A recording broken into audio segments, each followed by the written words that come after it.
so many people, you try and make plans and they're like, oh well, but what do you want to do? And oh well, maybe we could do this and maybe we could do that. And I'm just like, if everyone would just be honest and just said, right, this is the thing I want, and we all just say the thing that we want, and then you can come to an agreement and just save a lot of time. Yes. Yeah, I think it would be better, and so that's why I am that direct, because I just, and I think lots of people appreciate it as well, even the people who don't feel comfortable being that direct themselves, um, have said to me that that's one of the things that they like about my personality, is that you kind of always know where you stand. Hi there, this is Sarah Kuhn. If you are an INFJ or in a relationship with an INFJ or related to an INFJ in any way, and you want to figure out how they operate, what makes them tick, and how to communicate with them better, this is the show for you. It's called The Quiet Ones. This is a show that deconstructs INFJs, what they are, how they think, how they feel, how they operate, and how they relate to people with other personality types. Whether you have just found out that you're an INFJ or have known for a number of years, there is something for everyone. You will learn more about your personality type so that you understand who you are and understand how you operate in the workplace, in relationships, in your family, and with friends. I want you to walk away from every episode feeling like you have a place of belonging, feeling like you are no longer alone, feeling like you have a place to be heard and seen and understood as you really are. This is a place to connect with other INFJs, to learn and grow and really thrive. I want to give you inspiration and real life strategies that are going to help you figure out how to live your best life every single day. Though INFJs are very rare, you are not alone in this world. You are not the only one who thinks the way that you do and feels the way that you do. Hear from real INFJs just like you.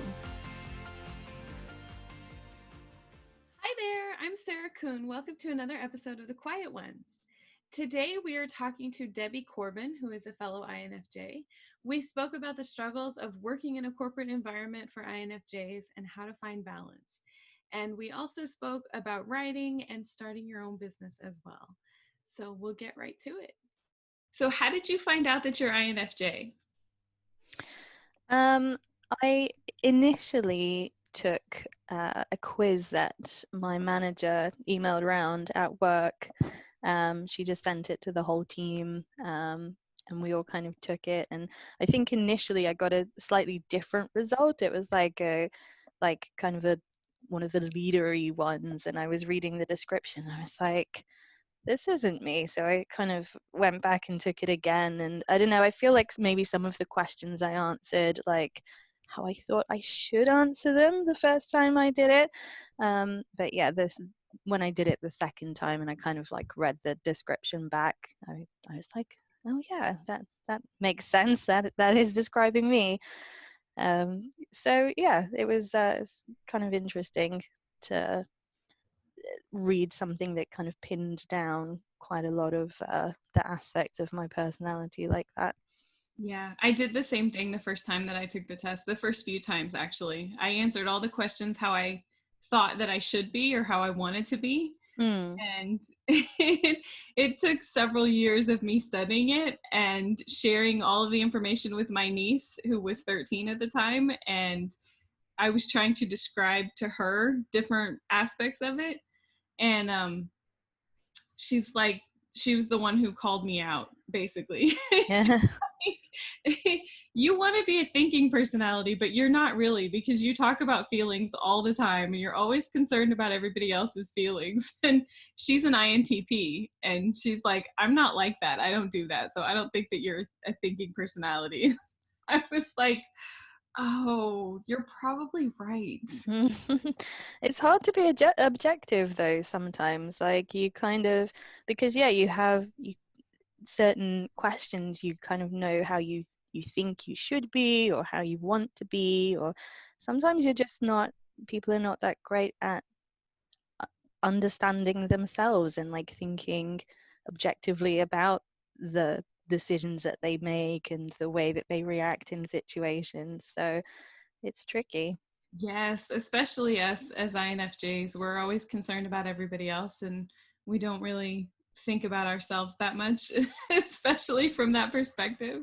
Mm. So how did it change your life once you figured out that you were INFJ?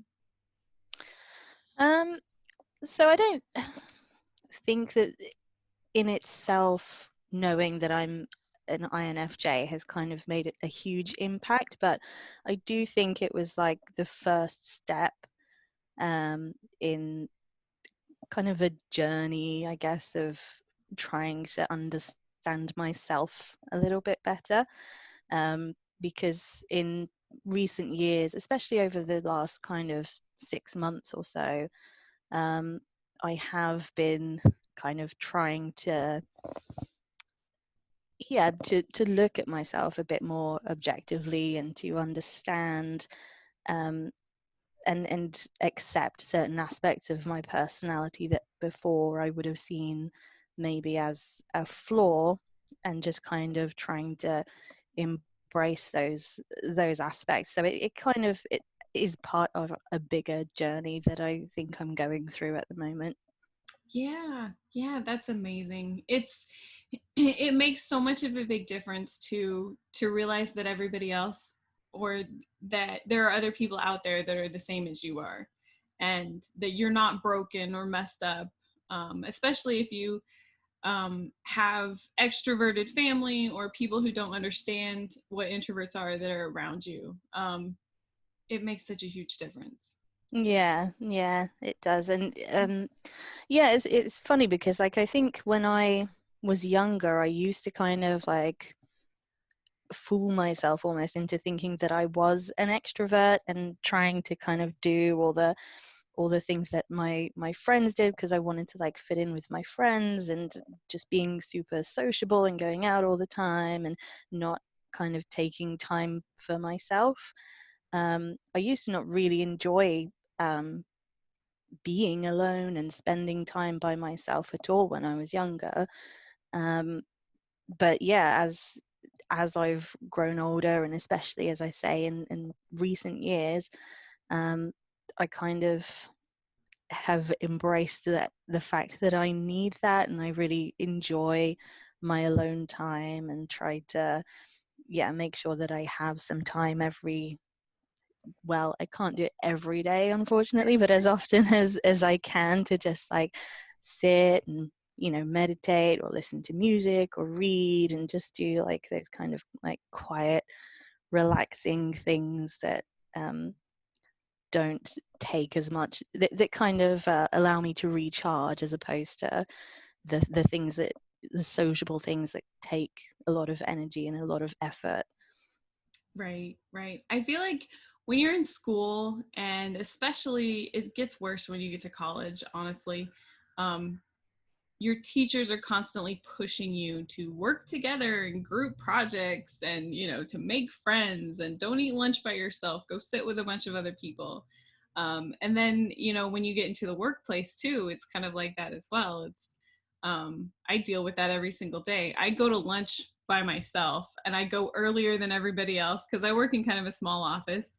And everybody's like, why don't you eat lunch with us? Like, what do you think, you're better than us? And I'm like, no, I just need time to recharge during the day. And then it helps me to basically get through the day, because there's so much, I work in marketing, so there's so much human interaction with it too, that it's like, I need an extra break during the day. Yeah, that's it. And it's awkward sometimes because like even when you really enjoy the company of the people that you work with and you like talking to them and everything, um you do still need that time. I find that I do that as well. Like at the moment, I'm working in customer service, and like on the phones basically. So I just spend all of my day talking, which is like the worst job I think for me, because then like as soon as I'm done, I just can't. I don't have the energy to kind of have those extra conversations. So yeah, I'm the same. Like at lunchtime, I'll just put on my headphones and I'll listen to an audiobook or to some music or something, and I'll just go find a quiet corner and have my lunch. And um yeah, people are walking past, like people that I like and I'm friendly with, and like, hey, and I'm just like, yeah, leave me alone. But yeah, it's you need it. So. One of the worst jobs that I've ever had was in an insurance call center. So they called it first notice of loss. So basically, you get into a car accident, you call the insurance company, and I was the person who was answering the phone. And it was the worst job, not only because I was on the phone all day long and because it was in a cubicle mill, basically, but because every single person I was talking to had just been in a car accident. And some people like literally called you from the side of the road before they even called the police. And they're like, my car is like totaled and I'm in the middle of the road. And so they're like, worst day of their life, heightened emotions. And I'm just soaking all of that up because that was well before I knew how to set any kind of boundaries or how to not soak it up. And I would just go home at the end of the day feeling like I'd been in 10 car accidents. It was so horrible. And I was, calling my friends and my family saying, I have to get out of this job. And they're like, why? That's a big insurance company. It's a great opportunity. You could make lots of money. You could, if you spend a couple of years there, you could be a claims adjuster or, go higher and higher in the company. And I'm like, I'm not going to make it. I can't. It's just too much being on the phone. Yeah. I know the feeling. I had a job in a claims department for a health insurance company. So these people were like, I had to speak to people who were like dying from cancer and who wanted to claim for operations to like save their life, so we'd be turning down some of those claims, and even the ones that you don't like. I remember the lady I spoke to who kind of like broke me basically because she was such a nice lady, and it was funny actually. I noticed that the people who had really serious things wrong with them, like who were actually facing their own mortality, were so much kind of calmer and more pleasant than the ones who weren't. So there'd be some people who just had a dodgy knee and they just want to claim for their dodgy knee, and maybe we're taking a bit too long to pay out the claim, and they'd be shouting at you and getting really irate. And then there'd be people who are on their deathbed, like this lady that I spoke to, and she was just so calm. She was so lovely, and she said to me, she was telling me all about her life and all of the doctor's appointments that she'd had, and how she was going through all of her possessions and trying to sort everything out so that her kids didn't have to do it after she'd gone. And she hadn't even told her children. She was just like, I'm just trying to make extra time to spend with them and just have lots of quality time together and enjoy it while we can, but I don't want to tell them what's wrong with me because I don't want to spoil it. I just want us all to be able to enjoy the time that we have left together. And she thanked me for my help and wished me a good day, and she was just so lovely. And after I like hung up that call, I just like cried, and I was like, I can't do this. Like it was too much. It's a hard job. Yeah, for sure. I can't even imagine. I mean, some of the worst that I had to do was we took house insurance claims as well, and some of them came from the Midwest after a tornado had gone through, and basically their house was just gone. And this particular insurance company was trying to automate things. So there would be a pop-up on the screen that said, oh, hey, they don't have wind coverage on their house. So politely inform them that they're not covered and to have a nice day. And I'm like, no, their house is gone. I'm not saying that to them. Yeah. I get paid $10 an hour. I'm the low man on the totem pole here. I'm not telling them that. There's no way. Which was another reason that I left. Yeah, it's a hard business to go into if you're quite an empathetic person, because it's kind of cutthroat. Like, if somebody is covered by the insurance and they get their money paid, then that's great. But some people are in really difficult situations, and the company just doesn't help them. You're not covered. Goodbye. Yeah. It's so difficult for us as INFJs to find jobs and to find the right career, especially now, because there are a lot of companies that are like that, whether it's an insurance company, or I've worked for tons of marketing companies, I've worked in technology and entertainment and nonprofit. And I'm surprised at how many companies just don't really have very good values, honestly. And it's difficult to just fall in line and abide by their rules when they go against your values.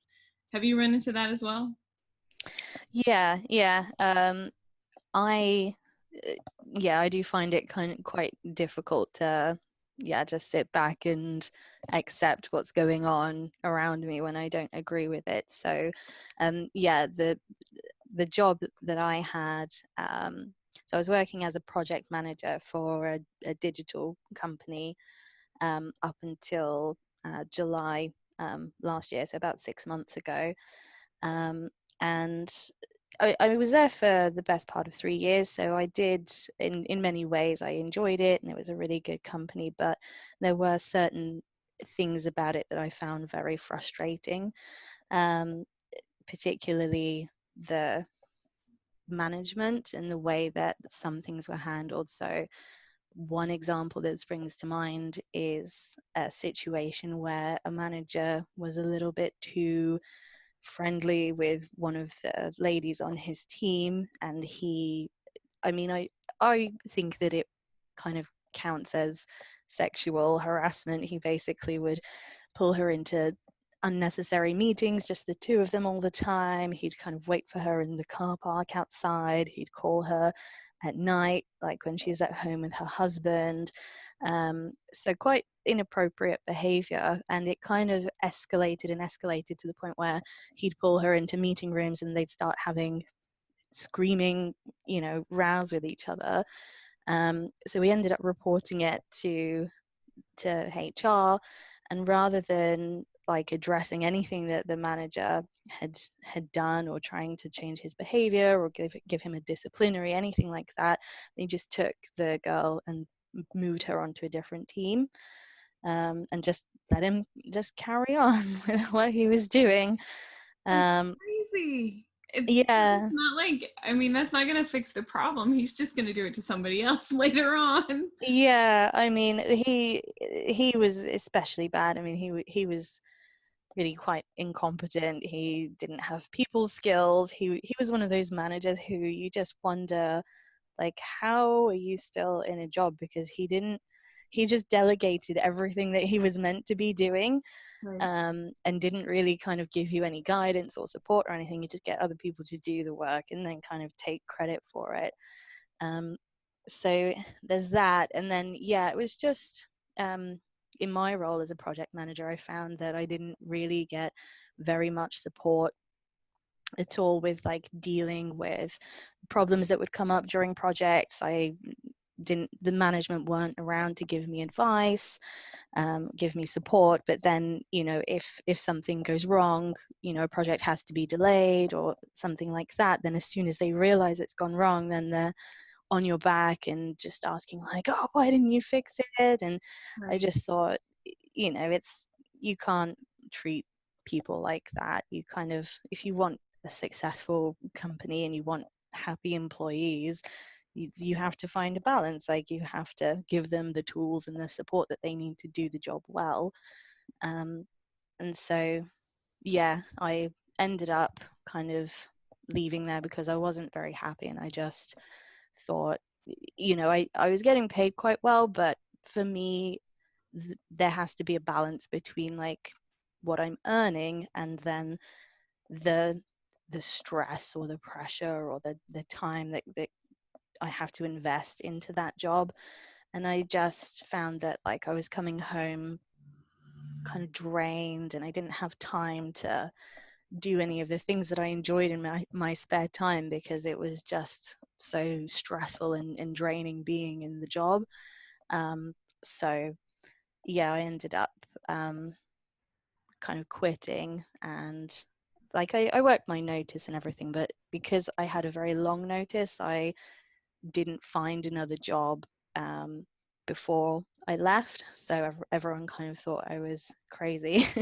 And then yes, what I did was, like, I took a couple of months while I was looking for another job to kind of, I tried to make the most of that time, and I did some online courses, and that's when I decided to kind of start my cake business, because I've been baking, doing cake decorating for a very long time, and I thought, I've got time on my hands now, so I'll kind of invested in that. And so I did lots of the admin side of things and registered it as a company, and did my food and hygiene training, and so I kind of invested the time in that.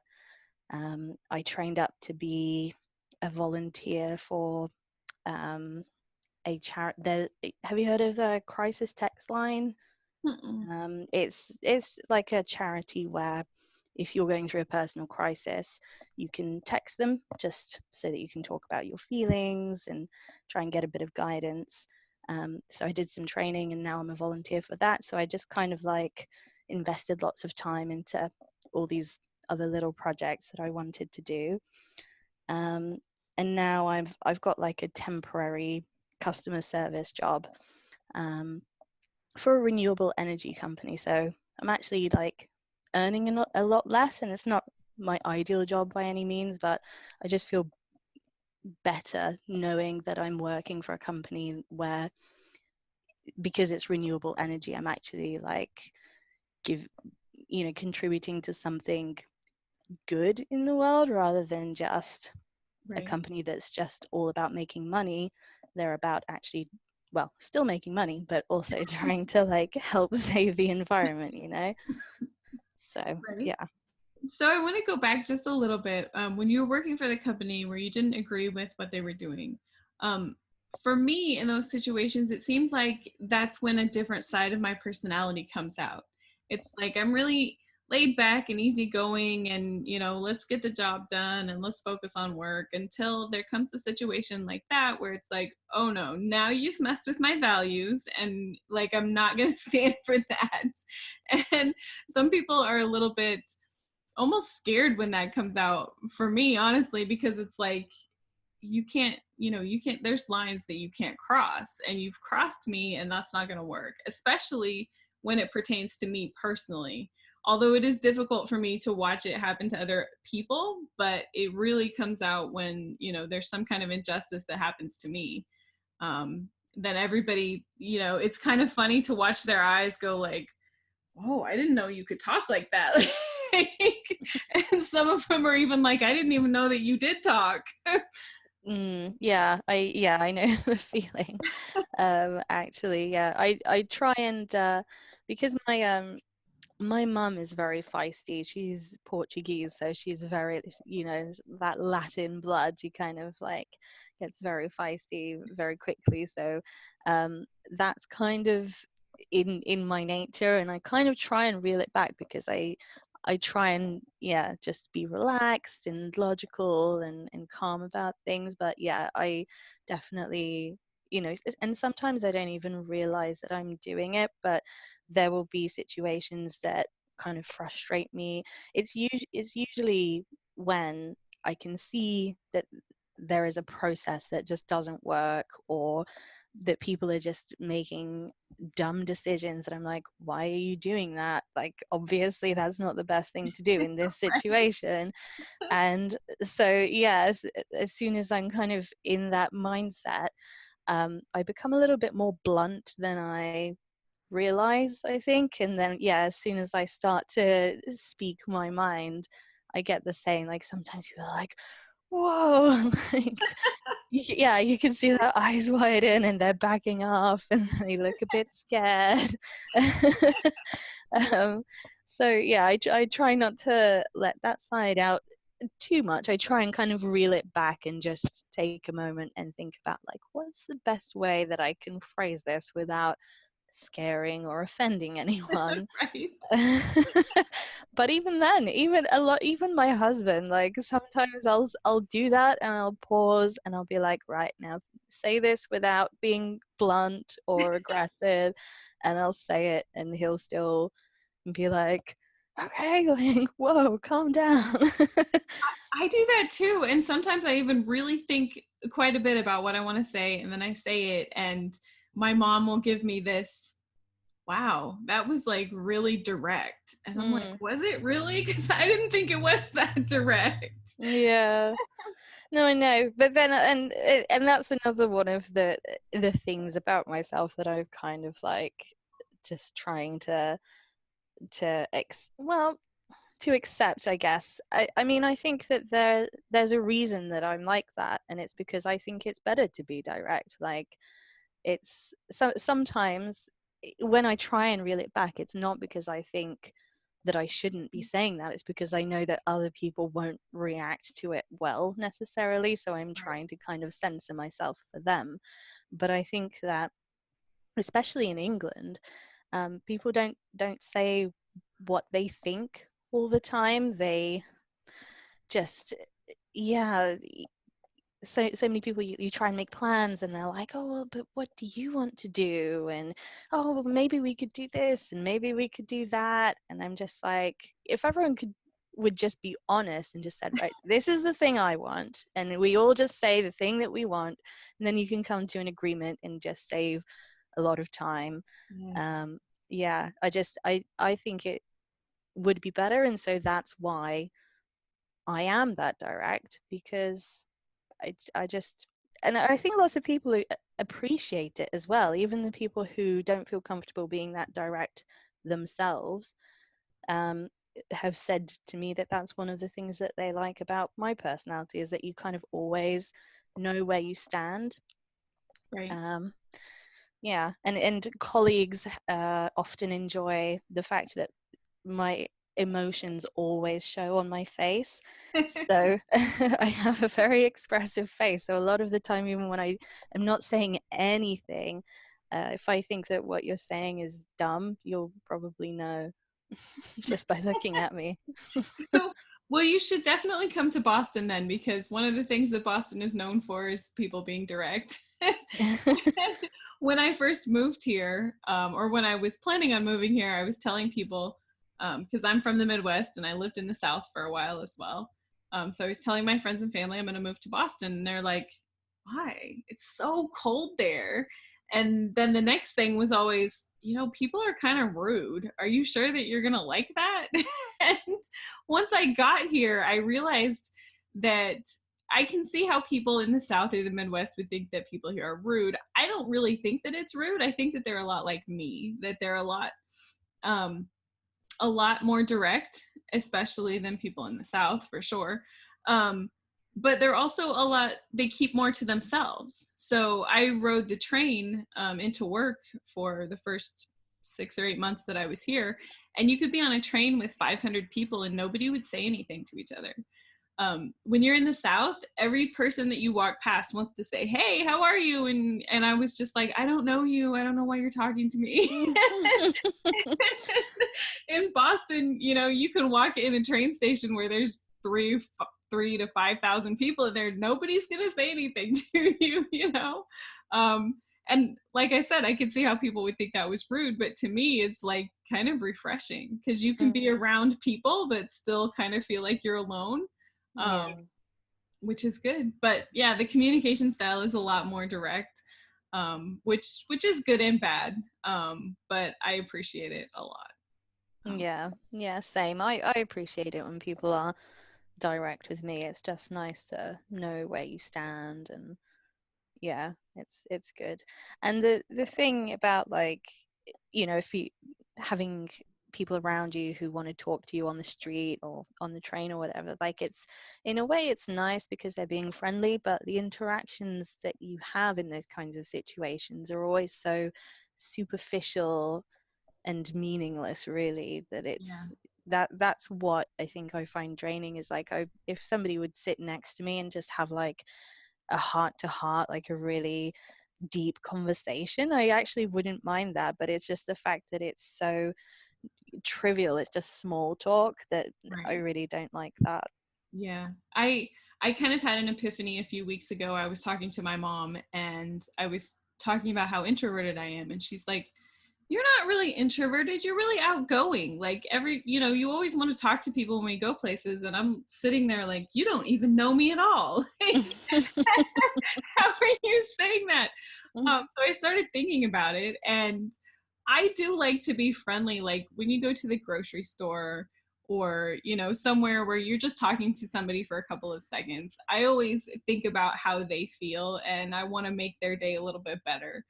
So if it's just a couple of minutes that you're standing there while you're checking out or something, that's a whole different experience. Or like when you're getting on the bus, I always say hi to the bus driver, if they're looking at me, and different things like that. So I guess that I am friendly as far as that goes. And usually in the morning when I walk into work, I say good morning to people. So I guess people could mistake that as being outgoing. But I'm also learning that you can be outgoing and introverted at the same time. They don't mean the same thing. But I don't know that I would characterize myself as being outgoing just from that perspective. Yeah, for me it depends, like the moods that I'm in as well. Like some days I'll be able to have a conversation with the cashier, or say hi to everyone on my way into the office, and then other days I just like eyes to the floor and get to my desk. Like I just don't have energy. And like a lot of the time I'll make my husband do the things that involve those like interactions. Like I'll make him like do the phone call to order the pizza, or Yes. have the small talk with the cashier while I'm packing the bags. So yeah, he's like my shield for that. I find myself only going out to eat in places that have an app that I can order ahead of time, and I don't have to talk to anybody. I can just pick it up when I go inside without having to say anything. Yeah. I think in England we're a little bit behind with that kind of stuff. Like I know when I've been in Oh, the US, that's a bummer. yeah, we do. It's coming in. We've got some places where you can just order it via an app now. So like hopefully in a couple of years I'll be able to go out and not speak to anyone. It's life changing. I order my coffee through an app and I go in and grab it and I don't have to say anything. Sometimes I get lunch at somewhere like Panera and you can just order it through the app and it's ready when you get there. And it's awesome. Especially in the Panera that I go to, because it's really busy. So there's this huge line of people and I just walk in right past them and grab my food and they're all looking at me like, "What are you doing?" I'm like, "You guys, you need to use the app. It's so much better." That does sound much better. Yeah, they need to bring that over here, I think. Yeah. Yeah, for sure. So you talked a little bit about starting your own business. What is it like for you? What's your experience been starting your own business? Because for me, there's a lot of things that you have to do to put yourself out there and a lot of extra work and things. Has that been challenging? Well, so far I've kind of tried to ease myself into it, because I find that like I get an interest in something or have an idea and I kind of start working towards it, and then I kind of lose interest, and then it kind of stops. And so with this, because I've been baking and cake decorating for quite a few years now, it's a hobby really, but it's something that I really enjoy, and I end up making cakes for co-workers and friends and family. So I just thought that I would try and kind of take it to the next step and just have it like as a little side business that's getting a little bit of extra money coming in. It was also kind of like a trial run, because eventually what I would like to do is like have my own cafe, and I'm not kind of ready for that kind of commitment yet. I wanted to test the waters and make sure that, firstly, to see the kind of stuff that is involved with actually setting up your own business and to learn about that side of things. And secondly, just to have a go at investing the time and kind of committing to the baking and making sure that it's not something that I'm gonna lose interest in. So Right. I'm trying not to overwhelm myself and just go out there with all guns blazing, and um, because it's like a side business, I don't want to find that I'm spending all of my spare time baking and kind of end up making myself sick of it.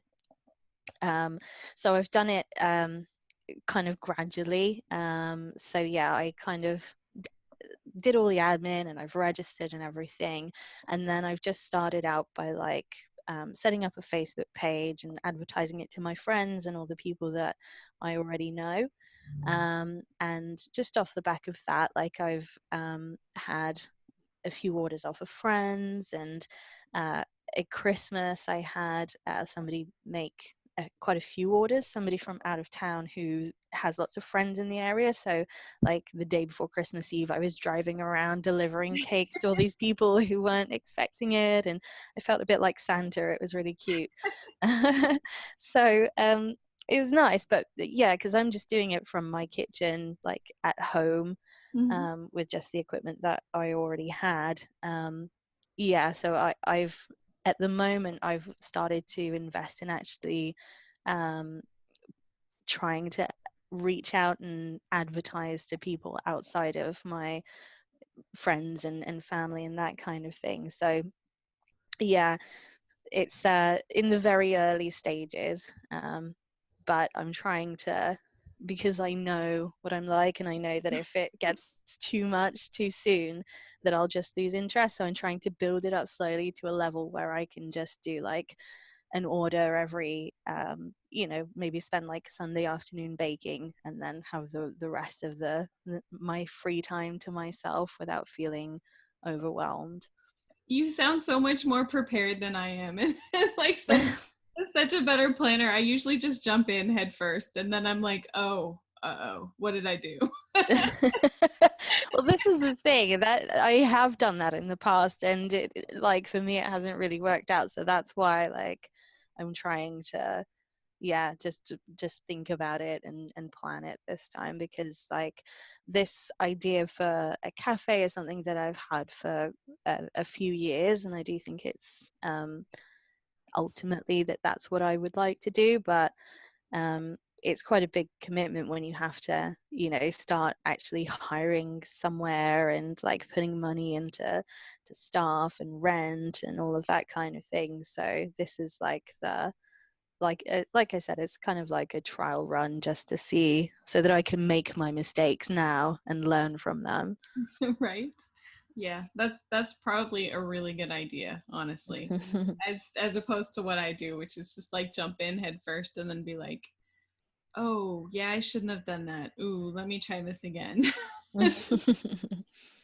um, so one of the other things that we talked about before is writing, and you like to write as well, right?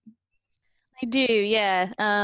I used to, so like it at school and when I was younger, I used to really enjoy writing short stories and poetry and songs as well. Like I play guitar, so I'd write like lyrics, and I found it quite cathartic. Like it's a nice way to, if you're feeling upset about something or overwhelmed or whatever, it's like a good release of your emotions and your creativity.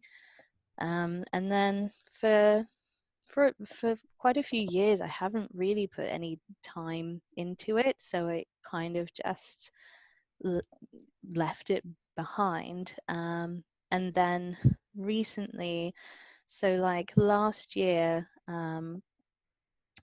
I wanted to start a blog.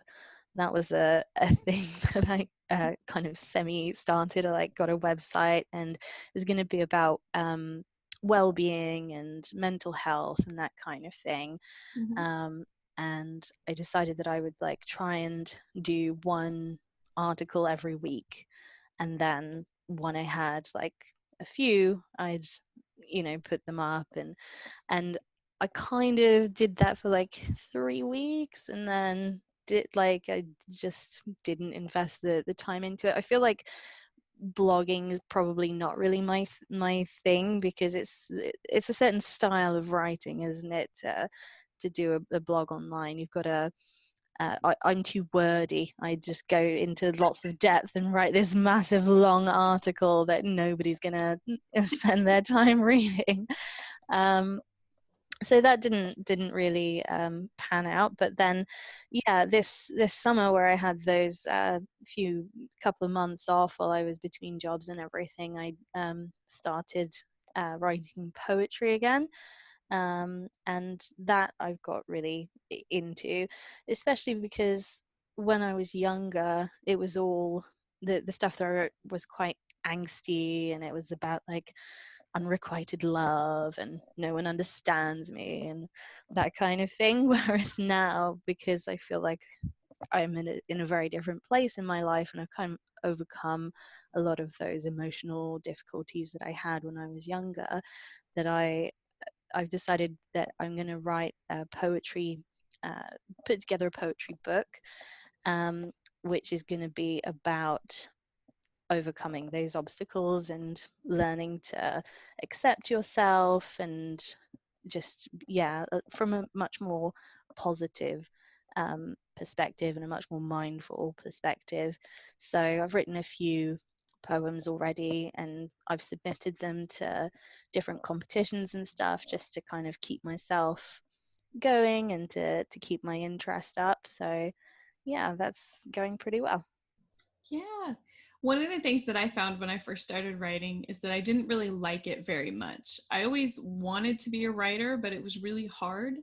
And what was difficult, I think, for me was I use writing kind of like what you said to sort of work out your emotions, honestly, because it's hard for me to work them out in my head.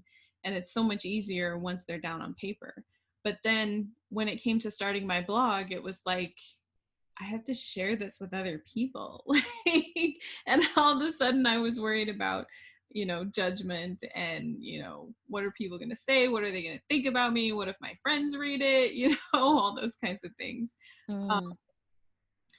But then once I did put it out there, I realized that there are so many people who felt the same way as I did. And that momentum kind of helps to propel me to keep doing it and to keep going. And the more that I write, the easier that it is.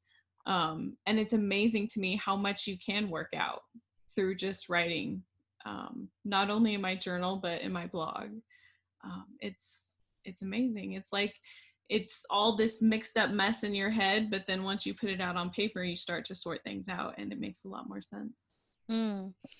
Yeah, it's true. A lot of the time, yeah, your thoughts, especially when you're in like a heightened emotional state, like your thoughts are kind of jumbled, and there's lots of different things going on in your head, and sometimes they're conflicting. And yeah, just being able to kind of let them out and put them somewhere in an order where you can go back and just revisit them like in an orderly way. It helps you. And yeah, you're right. I mean, the thing is that humans really are not that different from each other. So if you're going through a hard time, you're thinking something, being hard on yourself, going through any kind of emotional state, you can almost guarantee that somebody else has been through it in one way or another. So especially if it is somebody of a similar personality type than you. So yeah, it's nice also kind of reading something that somebody else has written and being like, oh, I'm not alone. Like, Yeah. somebody else has gone through this too. Yeah. Yep. For sure. Awesome. All right. Well, tell us where we can find you, your social media. So my social media, I am on Instagram as Debbie Tallulah, and on there I just it's mostly pictures of my cat, to be honest. Just really love, love my cat. And also, I try to kind of be mindful and find things every day to be grateful about. So I post pictures on there, and with, just quotes that motivate me and things that just make me feel happy. So there's that. And then my cake business is on Facebook. It's called Shut Your Cake Hole. And I really only do the Bournemouth area in England. That's where I live. But if anyone wants to check it out, then yeah, it's Shut Your Cake Hole BOMO. Thank you so much for listening. I really hope that you enjoyed the interview as much as I did. Debbie is such a sweet person. As a reminder, you can watch the video interview at youtube.com/The Quiet Ones Podcast. Please make sure that you go check it out and subscribe. We will see you again soon.